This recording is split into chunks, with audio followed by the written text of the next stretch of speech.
You were talking about being a vaccine influencer.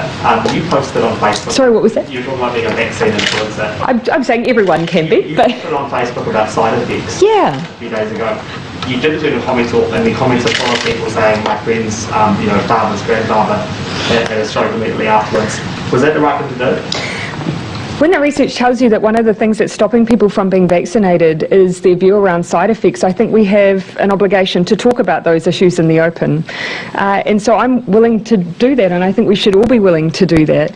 At the same time, I scrolled through and I saw some of those comments, and I do want to make sure we have a space where people can feel like they can have debate and conversation.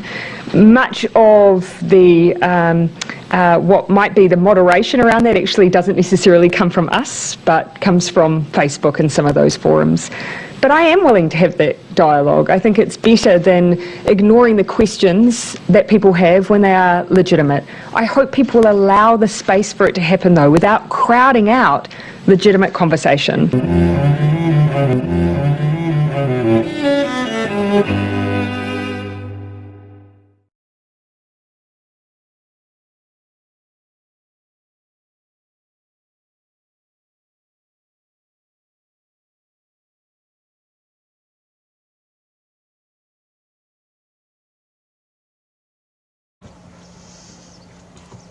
Good morning, everyone.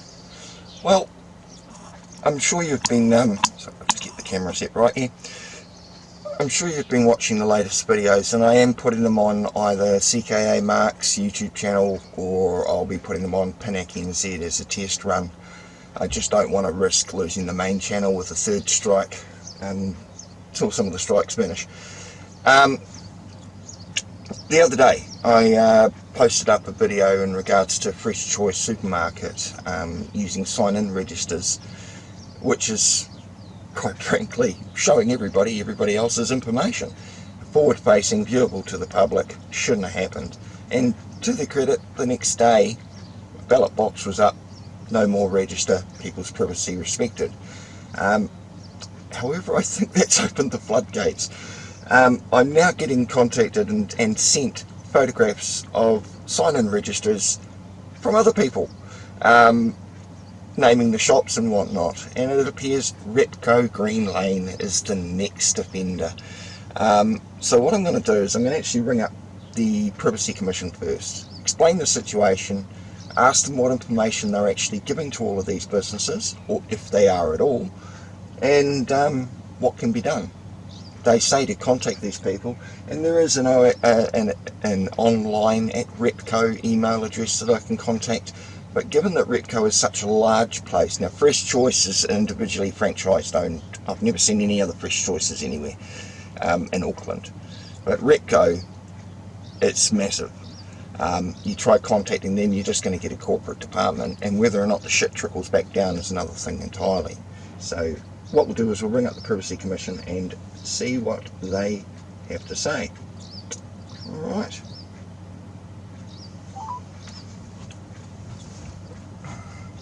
You are the Office of the Privacy Commissioner. Our customer service agents are currently attending to other calls. Please hold and we'll be with you shortly. Thank you. You're the Office of the Privacy Commissioner. How can I help you? Hi, didn't catch your name. It's Andrew. How can I help you? Hi Andrew, Mark here.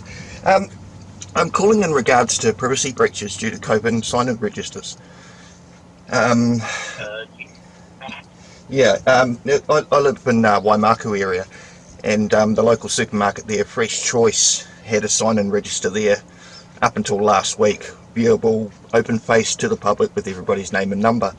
Now I had a look on your website. I see you've got there and one of the suggestions that you should use a ballot box, not a sign-in register, not facing view. Yep. I'm wondering, what are these companies? Are all companies in New Zealand being given information, or is it for them to seek out? Well, no, we don't basically say to people, hey, this is what you have to do. Those are just suggestions on our website if they want to go onto our website or onto the COVID website. I mean, I appreciate that. It's common sense to use a ballot box versus showing 50 people's name and numbers. But I'm just wondering, has the government or anyone sent information out to every business telling them how it should be done, or is it for the individual business? But if the government has, you'd have to ask them or ask them. Go on to the COVID website to check that. Okay. With the Fresh Choice supermarket, you guys suggest, because my privacy, I hadn't put my name on the register, so it had nothing to do with my privacy as an individual. So I contacted them via email, sent them links to your site with your information saying use a ballot box, and to their credit, within 12 hours it was changed and they put a ballot box in there. Problem solved after 18 months. They haven't got back to me, not that I'm expecting they would. They probably didn't like being told what to do and having to change it. But what I also do is I host a YouTube channel, and I put this up on YouTube. I didn't, of course, disclose anybody's private information, just what the company had done. Now that's unfortunately started a floodgates, because I'm now getting contacted by individuals sending me photos of sign-in registers of other shops doing the exact same stuff.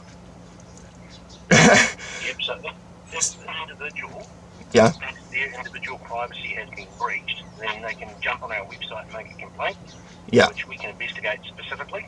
But what if their name isn't on the register and it's just a concerned person about someone else's privacy being breached? Yeah, well, we probably can't do an investigation about that, but they can drop us an email and we can have a bit of a look into it, but we probably can't do a privacy investigation unless it's their specific privacy that's being breached. Okay, but because I know it's up to the individual company or organisation, because they're liable if there's any privacy breach. It's, government can mandate it, but it's the businesses that wear the brunt of it if they breach something. So I was really more wondering if there's any information being given out by the Privacy Commission to businesses. If you say not you and that maybe the government contact them, I will do so. But yeah, so you probably have to check through the COVID website. There might be some information on there about what the government sent out or not sent out. I wouldn't know, sorry. No, it's all good. But yeah, if it's my individual privacy, by all means contact you guys if the company's not willing to do something in 30 days. And on the website. And as far as, I think the latest offenders, Repco Green Lane, where I was sent a register from them with about 20 names and numbers. Do the same as I did with the supermarket, you say.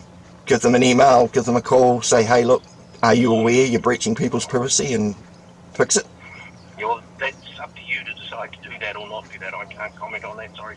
Yeah, but even though there is actual active privacy breaches happening, is it up to, should I get the police to contact them, or who? Who's that's up to you. I can't comment on that because it's not something we can investigate. We can look into, but we can't do a privacy investigation. Sure. When someone specifically has Sure. their personal privacy breached, Yep, I get that. go on the website and make a complaint. Okay. All right. Well, thank you very much, Andrew. You have an awesome day. Okay. Have a good day. Bye. Real handy of the Privacy Commission. It's up to me. So I'm informing them of privacy breaches, and they say it's up to me. Perhaps I should ring some of the numbers on the sign-in register. Let these individuals know that their information has been breached. Let these individuals contact the Privacy Commission. But then if they're stupid enough to put their name in a forward-facing register where everyone else can see it, perhaps they deserve what they get. Ignorance is bliss. Keeping your head in the sand is just wonderful. If you want people to ring you up and you're quite happy to give your details out there, perhaps I should just go and slap them up there, but then I'd get done for breaching and doxing other people's information. So the only way I can see it is to actually ring these people. But unless I've taken the phone call, the people that send me the photos of these other registers are also breaching other people's privacy.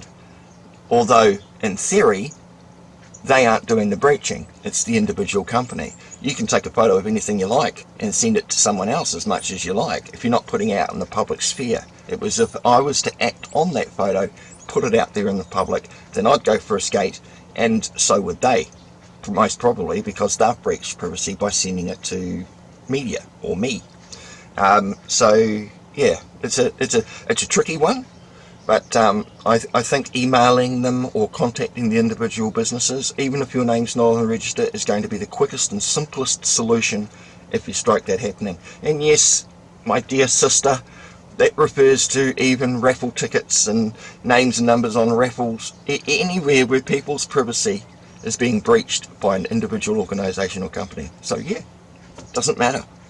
If someone else gets your information from a company or business when that company or business should have been keeping it nice and quiet, then they're the ones doing the breaching.